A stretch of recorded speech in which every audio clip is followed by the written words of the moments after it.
You've seen the claims. This penny is worth $1 million. This quarter can make you rich overnight. But is it true? The truth is, most of it is completely fake. Exaggerated prices, misleading hype. That's what we're here to expose. Welcome to Rare Coin Collecting. We reveal the real value, real history, and true rarity of coins that actually matter. From wheat pennies to rare state quarters. We cover it all with facts, not fiction. We explore coins in detailed series, one country at a time. And right now, we're focused on rare US coins. Subscribe now and discover the truth behind the coins. They're saying this coin is worth millions of dollars. You've seen the headlines, the videos, the claims. Find this 1943 quarter and you're instantly rich. But is it true? Let me tell you now, don't be fooled. Yes, this coin can be valuable. But the truth behind it, it's a lot more detailed and way more important than the viral videos will ever tell you. And if you don't know what to look for, you might just toss away a coin that's truly rare, or get excited over one that isn't. So let's cut through the noise. Here's what really matters when it comes to the 1943 Washington quarter without a mint mark. The year is 1943. The world is in the middle of war. The US Mint is under pressure. Metal is limited. Silver is controlled. Copper is strategic. Yet through all of this, the Washington quarter presses on, still struck in 90% silver, 10% copper, a strong, solid wartime coin. Now, if your 1943 quarter has no mint mark, that means it was struck in Philadelphia, the main mint facility. And yes, they made a lot of them. Over 99 million, in fact. But here's the catch. Most of those quarters were used hard. Day after day, they paid for phone calls, soda machines, train tickets, and war stamps. The ones that survived in great shape, those are the ones collectors care about. So what do you look for? Step 1, condition. If your 1943 no mint mark quarter still shows full detail, Washington's hair, bold lettering, strong rims, natural shine, you're already ahead. Collectors call that mint state, and the value can rise sharply the higher the grade. But it doesn't stop there. Step 2, look for striking details. Coins with a full strike, meaning no weak spots in the design, are harder to find and more desirable. Step 3, search for errors. Some 1943 quarters show doubling on the word Liberty or In God We Trust. Others may have die cracks, off-center strikes, or even clipped planches, coins that weren't perfectly cut during production. These are the ones collectors love, not because they're flashy, but because they're rare. Now here's what not to do. Don't clean the coin. I know it's tempting. Shiny looks better, right? But collectors don't want shiny. They want original surfaces, natural toning, and untouched detail. Even a rare coin drops in value fast if it's been scrubbed, polished, or dipped. If your coin looks special, get it graded. A third-party grading company, like PCGS or NGC, can confirm the grade and the value. And that's where the real value begins. Let's talk about myths, because this is where people are being misled. You've seen the thumbnails. 1943 quarter sells for $500,000, millions in your pocket. But what they don't tell you is that most of those coins were in perfect condition, were graded professionally, and had rare errors that made them unique. Most 1943 quarters, even the silver ones from Philadelphia, are worth $5 to $10 in average worn condition. The big numbers come with mint state coins, high grades, or authentic mint errors. So yes, this coin can be valuable, but don't fall for shortcuts. Don't believe every screenshot you see online. Coins only become valuable when you understand why they're rare. And that's what this channel is all about. So what should you do if you find one? 1. Check for the mint mark, or in this case, the lack of one. 2. Examine the condition. Bold details and no damage are key. 4. Look for errors. Doubling, off-centers, cracks, clips, or odd edges. I never clean it. Leave it in its natural state. Get it graded if it looks promising. Because the truth is this. If you're a coin investor, collector, buyer, or seller, and you're serious about knowing what actually matters, then this channel is made for you. Our mission is simple. Spread real, authentic coin knowledge to the world. No hype, no clickbait, just what you need to know. Coin by coin. Subscribe now. Check the playlist for other silver era quarters, and don't miss the next breakdown, because the next rare coin might already be in your pocket. We'll help you find. It doesn't look like much. A worn silver quarter from the 1930s. But what if I told you? This one small coin could be hiding one of the most valuable key dates in US coin collecting. Some collectors spend years trying to track down this exact version. And there's a reason why. You've probably heard the buzz. The 1932 D quarter is worth thousands. It's one of the rarest coins ever struck. And yes, there's truth in that. But what most people won't tell you, there are fake mint marks. There are common mistakes people make. And there's a lot of overhyped garbage online that leads collectors in the wrong direction. That's why on Rare Coin Collecting we go deeper. We don't just say it's rare, we show you why. And today we're diving into one of the most faked, most misunderstood, and most sought-after quarters ever made, the 1932 D Washington quarter. Let's get into it. The Washington quarter wasn't even supposed to be a permanent series. It was introduced in 1932 to honor the 200th anniversary of George Washington's birth, intended as a one-year commemorative coin, but it stuck around. In 1932, quarters were only minted at Philadelphia and Denver. Philadelphia struck over 5 million quarters that year, but Denver, only 436,800. Coins were minted with the D, Mintmark, making it the second lowest mintage Washington quarter ever produced. That's what makes this coin so special. It's not just old, it's genuinely rare. Now let's talk about how to identify it. Flip the coin over to the reverse side, the eagle, just below the wreath. Between the E in E pluribus unum and the R in quarter dollar is where the mint mark sits. If there's a clear original D, then you've got something potentially valuable. But hold on, because this is where a lot of people get fooled. The 1932 D quarter is one of the most counterfeited coins in U.S. circulation. Why? Because common 1932 quarters from Philadelphia, with no mint mark and are easy to find, dishonest sellers will stamp a fake D onto those coins, then try to pass them off as the real deal. That's why you need to look for a clean, correctly positioned D, matching wear patterns, no surface disturbances around the mint mark, signs of a genuine strike, not added later. If anything looks off, you're probably looking at a fake. Next, let's talk condition. Even in worn condition, the 1932 D quarter holds value. Collectors will pay for well-used examples because they're that rare. But here's the real kicker. If your coin is in XF, extra fine condition or better, if it's AU, about uncirculated, or even mint state MS, then the value can explode. In mint state 65 or higher, this coin can sell for thousands, and that's where the viral headlines usually pull their numbers from. But those coins are the exception, not the rule. So here's what you need to do if you think you have a 1932 D. 1. Flip the coin, look for the mint mark under the eagle's tail. Examine the D carefully. Is it clean, properly aligned, and clearly struck? Just check the condition. Sharper details mean stronger value. Or don't clean it, ever. Cleaning ruins natural surfaces and can destroy collector interest. 5. Get it authenticated and graded. Use a trusted service like PCGS or NGC. That's the only way to confirm its legitimacy and true market value. Now let's set the record straight. Yes, this coin is rare. Yes, some versions have sold for thousands. But don't fall for every video that flashes a six-figure price tag. The truth is, most 1932 D quarters in average circulated condition are worth hundreds, not thousands. Only coins in top condition or with strong eye appeal break into the high-value range. That's why coin education matters. And that's exactly why rare coin collecting exists. If you're a coin investor, collector, buyer, or seller, and you're serious about knowing what actually matters, then this channel is made for you. We're not here to sell hype. We're here to help you spot real value, understand your coins, and build true numismatic knowledge, one coin at a time. So if you've got a 1932 D quarter, or think you've found one, follow these steps. Authenticate the mint mark, judge the condition honestly, never clean it, and send it in for grading, because what's in your pocket might just be one of the most important quarters ever made. Subscribe to Rare Coin Collecting for more real coin stories, breakdowns, and eye-opening facts. Check the playlist for more Washington quarters, and don't miss the next key date breakdown. We've got much more coming, and your next big find might be closer than you think. It's not just a 1950 quarter. There's something strange about the mint mark, something you'd never notice unless you knew what to look for. Some people say this tiny detail makes the coin worth hundreds, even thousands.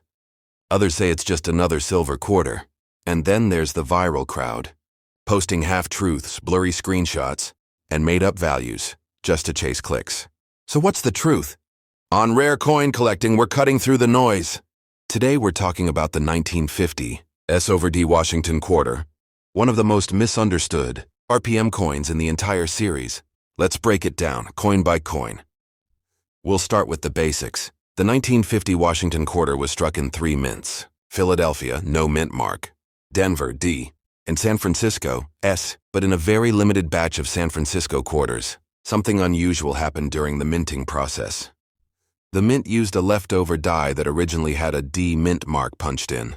Then they tried to repurpose it and added an S over the top. That created what's known as the S over D mint mark, a classic RPM or repunched mint mark variety. But here's the catch. This error is very subtle.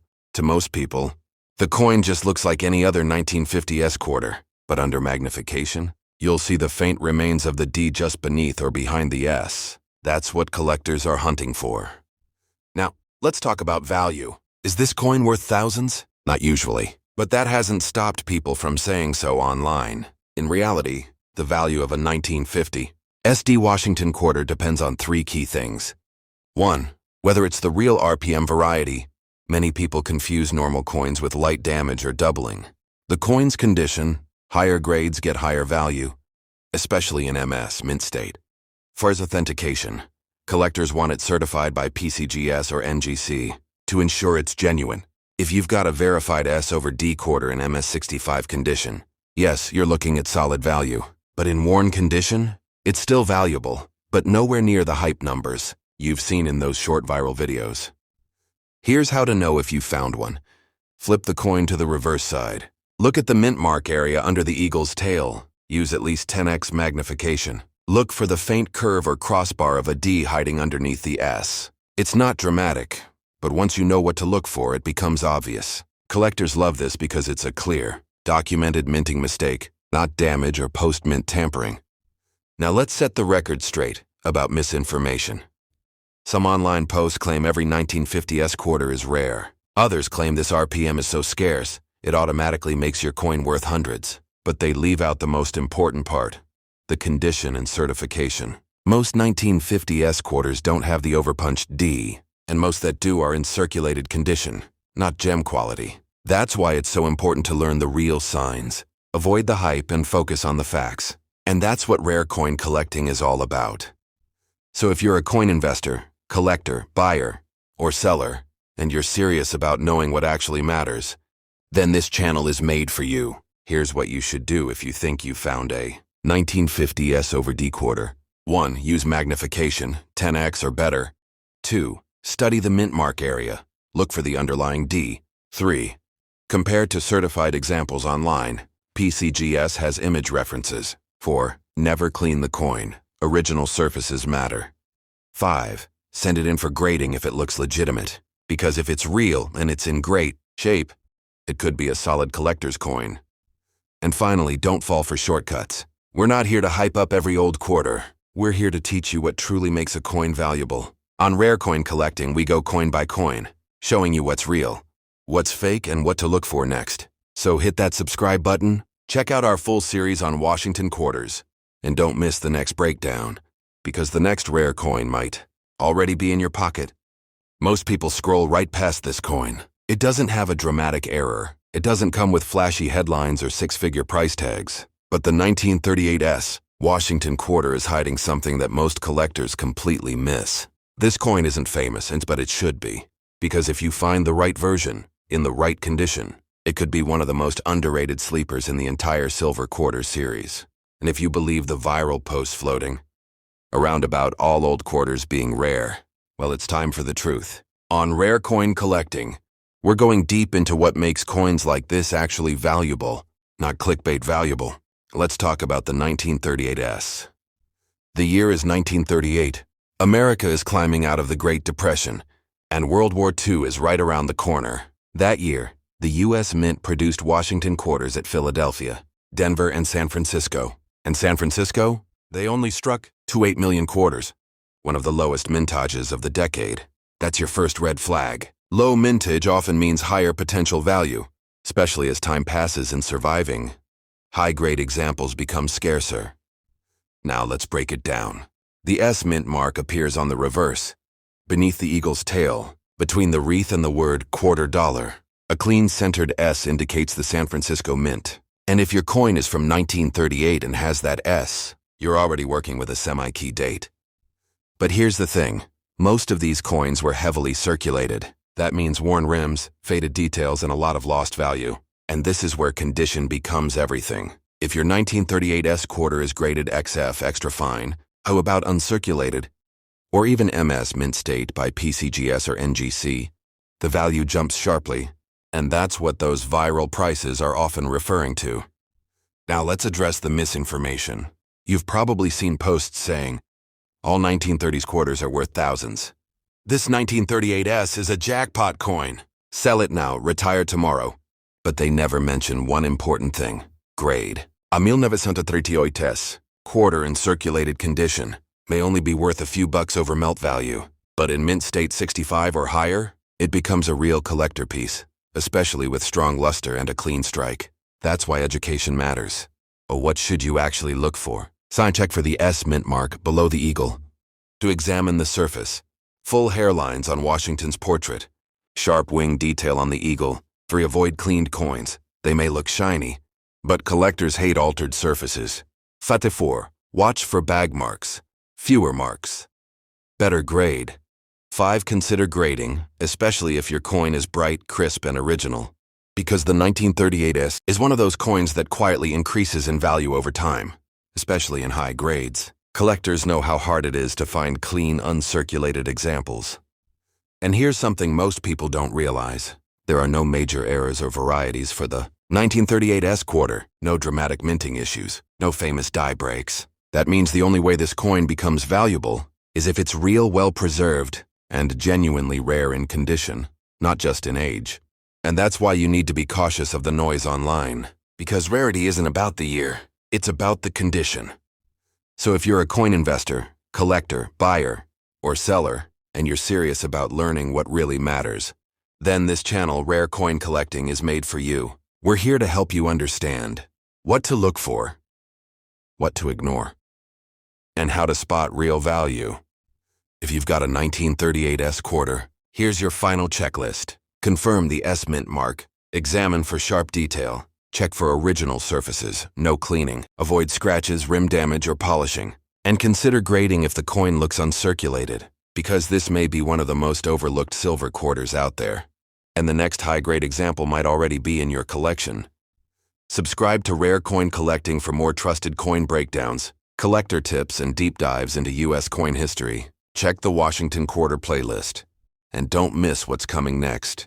This isn't just another state quarter. It looks normal at first, but there's something on this coin that launched a frenzy across the U.S. Coin collectors, everyday people, even gas station clerks were flipping quarters upside down, looking for one strange little detail. It became one of the most controversial U.S. coin finds of the early 2000s. So what's the truth behind the 2004 Wisconsin quarter and its mysterious extra leaf? You're about to find out, right here on Rare Coin Collecting. Let's go back to 2004. Wisconsin was the 30th state honored in the U.S. state quarters program. Its design was simple: a cow, a round of cheese, and an ear of corn. Perfectly Midwest. The Denver Mint produced over 226 million of these quarters, but not long after they entered circulation, collectors started noticing something unusual: a strange extra leaf on the corn. And not just one kind. There were two distinct versions of this error. 1 extra leaf high, 2 extra leaf low. These varieties weren't part of the original design. They appeared like accidental growths near the base of the corn stalk, almost like leaves someone tried to sneak in. So what caused it? The most accepted theory: a die gouge, a physical abrasion or damage to the die during production, created the illusion of an extra leaf. Others speculate it was intentional sabotage or mint worker mischief. To this day, no one really knows for sure. But one thing is certain: it turned the Wisconsin quarter into a modern legend. Now here's where the misinformation takes over. Some videos online claim every 2004 Wisconsin quarter is worth thousands. Others say all extra leaf varieties are instantly rare. But what they fail to tell you? Most Wisconsin quarters are completely normal. Only a small fraction have the true extra leaf varieties, and value depends almost entirely on condition and authentication. Let's break it down. How to identify the errors. 1. Flip the quarter. Examine the ear of corn closely. 2. On a normal coin, the 3 husks curve naturally downward. 3. On the extra leaf low, a strange extra leaf juts out low and sharp. 4. On the extra leaf high, the extra leaf curves out higher, closer to the middle husk. You'll need magnification, but once you spot the difference, it's hard to miss. And yes, they are valuable, but only if they're authentic and in solid condition. So what are they worth? In circulated condition, genuine extra leaf low or high varieties may sell for $50 to $300, depending on grade. In uncirculated MS condition and certified by PCGS or NGC, values can go even higher, especially if the coin has strong eye appeal and no contact marks. But don't fall for viral headlines that scream, "This quarter is worth $5,000. $1 million corn leaf found in change." That's not how coin values work. So here's what to do if you think you found one. 1. Confirm the Mintmark. It must be a 2004D, Denver Mint only. 2. Use at least 10x magnification to inspect the corn husks. 3. Compare it to known examples on PCGS or NGC's website. 4. Do not clean the coin. It'll kill the value instantly. If it looks legit, submit it for grading. Graded, authenticated examples are the only ones that get real attention from serious collectors. Now let's be honest, not every coin you find will change your life. But this one? This coin taught the collecting world a powerful lesson. Even in the modern era, even with machine-made coins, mistakes happen. And when they do, they can change everything. That's why we created Rare Coin Collecting. If you're a coin investor, collector, buyer, or seller, and you're serious about learning what actually matters, then this channel is for you. We dig deeper than the thumbnails. We break down what's real, what's overhyped, and what you should do if that rare coin shows up in your pocket. Here's your final checklist for the 2004D Wisconsin quarter. Look only for the Denver Mintmark. Use magnification to inspect the corn leaves. Spot the extra leaf high or extra leaf low. Never clean it. Get it graded if it's real, and especially if it's uncirculated. Because in modern coin collecting, the smallest detail can lead to the biggest discoveries. Subscribe now to Rare Coin Collecting. Watch our other breakdowns on silver quarters, mint errors, and state series varieties. And don't miss what's coming next, because your next great find might already be in your change jar.